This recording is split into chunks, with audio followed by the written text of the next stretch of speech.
Hi, I'm ED-SKaR, and today's video is rather an old one. I hope you'll excuse me for posting something that's kind of behind my abilities, as it were. However, it's still a video that I have made, and so I should probably put it up at some point, even though it may be several months late. This is a painting video. Paint a WizzKids Dwarf in this video. And some of the videos coming up soon where I paint some different models will show just how much I've progressed in terms of particularly the videography.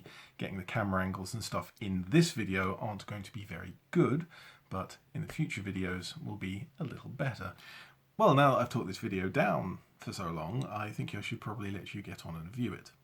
So special thanks to my anonymous benefactor, Amethyst Quill, because she actually bought these, and these, and these.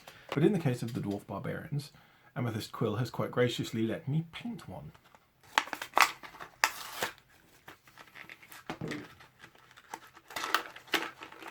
There we go. This one. So just having a closer look at these two, I do like the sculpting. There's a lot of detail on both of these figures. I like the pose on both of them, suitably dramatic in both cases. There's a little bit of bendy axe going on there, but that seems to be a standard of WizzKids. They use a different type of plastic, and so things like this, as mere swordsperson, the weapons and other small details often get bent. The advantage of this plastic is that you can drop them or hurl them across the room, and they're very unlikely to be damaged because they have that flex. So I wouldn't say that's good or bad, I'd say it's just different. Now it is already pre-primed in a nice flat grey, so once I've cleaned up those mould lines, I will go straight into painting. So I'm going to base coat a lot of this in a dark brown. Anything that's going to be leather or furs, anything that's going to be metal. And this is going to be quite tedious, so you guys might want to skip ahead. Now that the dark brown has dried, I'm going to dry brush here over the fur, also coming down on the horns. I'm coming down from the top and I'm only coming to that last bend. I'm not going all of the way down. And that's so that I can get a gradient of colour. Okay, I'm also going to do the skin in this lighter brown as a base coat. Just going to abjectly refuse to focus, aren't you? Yes, unsurprisingly. Okay, I'm starting to work on the cloak, which I've decided will be blue. So I'm mixing up a nice, slightly darker shade of blue, because I don't have a mid shade really at the moment.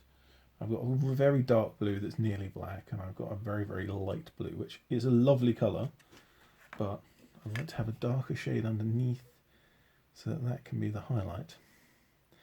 But mixing them together in, I would say roughly 2 to 1.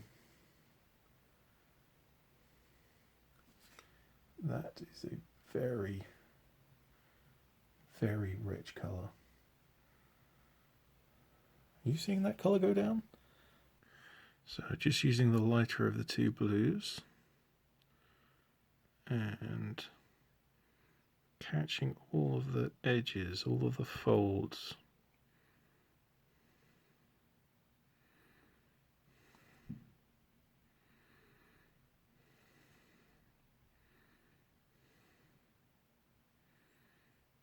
Kind of deliberately being heavier on the right side, up to the right shoulder.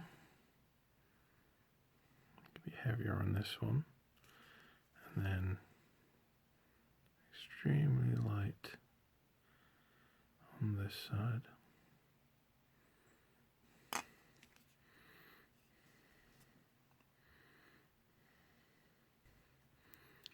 Even going just a step further back in with that original darker blue.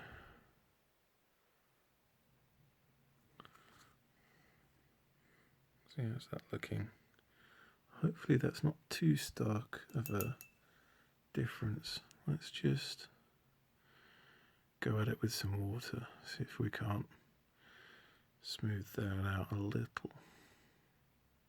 So going over with water like that removes a lot of the paint that you've just added, but makes it a lot smoother from shade to shade. So sometimes it helps, sometimes it doesn't. And of course, if I was better at this, I'd be able to use that to my advantage.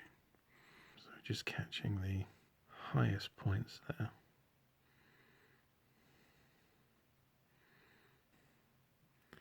And again, back with the water, smooth it all in. I think I want to add just a tiny, tiny spot. Just there.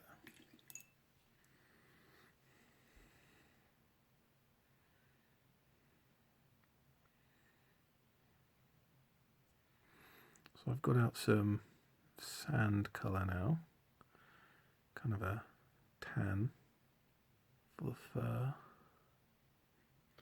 Just trying to make it look lighter on the right hand side than it does on the left. I think I need just tiny bits on the top edge. And also another layer to the horns. We'll take the sand only about 1/3 of the way down this time. Mixing in some metallic silver with some black. This is just because the silver that I have is an extremely shiny, and that shiny tone would be great for a parade ground, but for a warrior who's quite clearly actually doing something, needs to be a little bit more dark.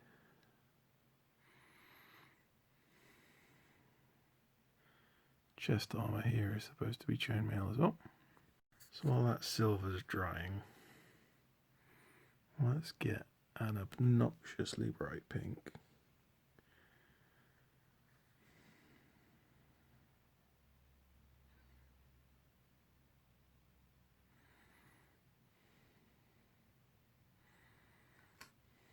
Hopefully that will come out when we go on to the flesh shade.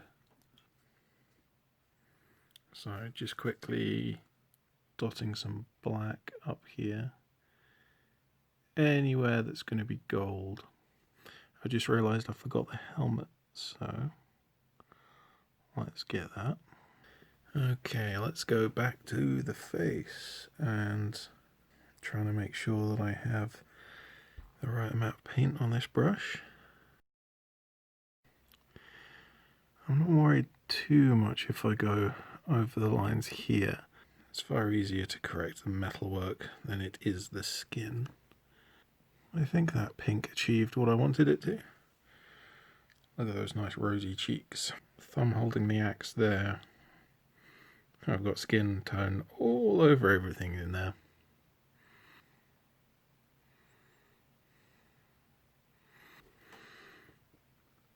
I think I've lost most of what I was going for with those horns, but we'll see how the wash takes, and then I'll have to clean it up afterwards. I have to be extremely careful with the helmet.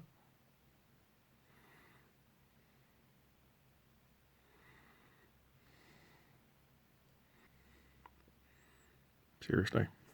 So how's that for the face and helmet? I think that's close enough. Acceptable. I also noticed her braids that are running down from her cheeks there, so I've picked those out in a light brown.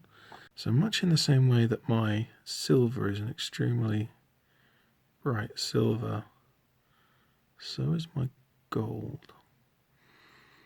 And so picking out these details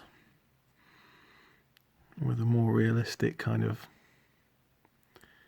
worn sheen is going to be somewhat difficult, and it may end up looking a bit gaudy. Maybe I should have mixed some black in with this.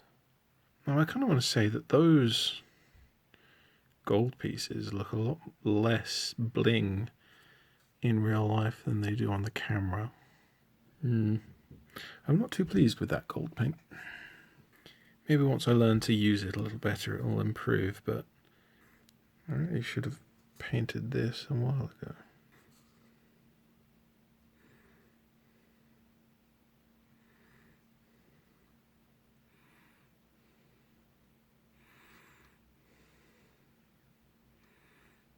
Trying to get into the depth of field, there we go. Previously I've joked about simply dunking models into the wash, but with all of that beautiful blue that I don't want to ruin, I'm actually going to do this properly for once. See, I only have the one wash, which is a very dark colour. It's not quite black. It does have some browns in there. Now that whole thing is looking awesome. Let's get some on the chain. See how that looks. That doesn't really affect it at all. Well, for consistency's sake, let's at least get it all. The cape and even the kind of collar looks pretty good. The front of the model looks like entirely boring. I've essentially just used various shades of brown and just a little silver. So I'm going to bring in some of that blue again. I'm going to do some Under Armour stuff, probably the bracelets as well underneath the gold, and we'll see how we get on.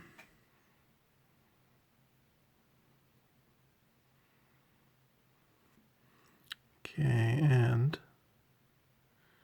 quick bit of trim.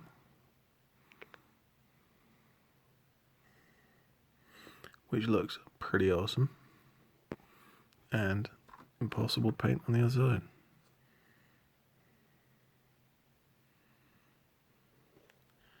There we go, I think that nicely pulls all the colour together.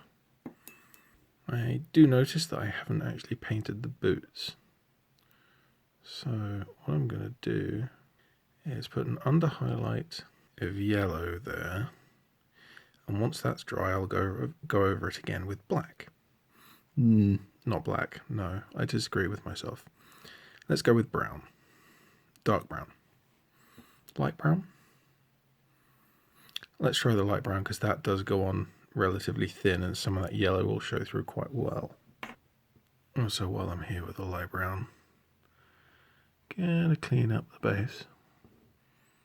Although I realise that that now means that I can't use the light brown for the boots because I'm doing the base in light brown. Trying to brush over the yellow spots as much as I can, trying to keep the paint moving. Right, I think with that we've kind of tied everything together. So we're done. So there we go, we have a tiny dwarf barbarian with an amazing cloak. So what have we learned during this video? Well, number one, this camera angle that I was using, they were terrible, and I really need to go back to the kind of top-down view. If you check out my Goblin video from a month back, that camera angle was much more suitable to this kind of thing. Not ideal, but better than what I was doing today. But talking about the model itself, these WizzKids models are considered to be pretty cheap.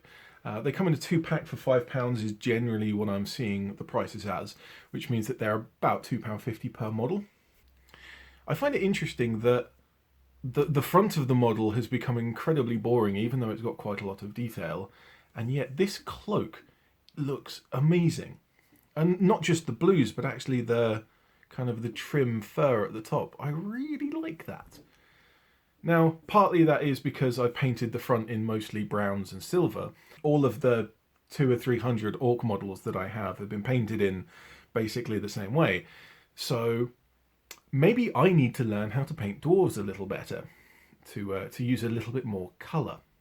Also, this particular one is kind of hunched forwards. That pose is a little hunched forwards. And in the packet, that looked awesome. But actually putting it on the table and looking at it from far away, you're just looking at the top of her head. you can't really see any of the details. Unless you're looking at the back, in which case you get this glorious cloak. Anyway, I've had fun painting it, and I think it does look pretty good, even if only from one angle.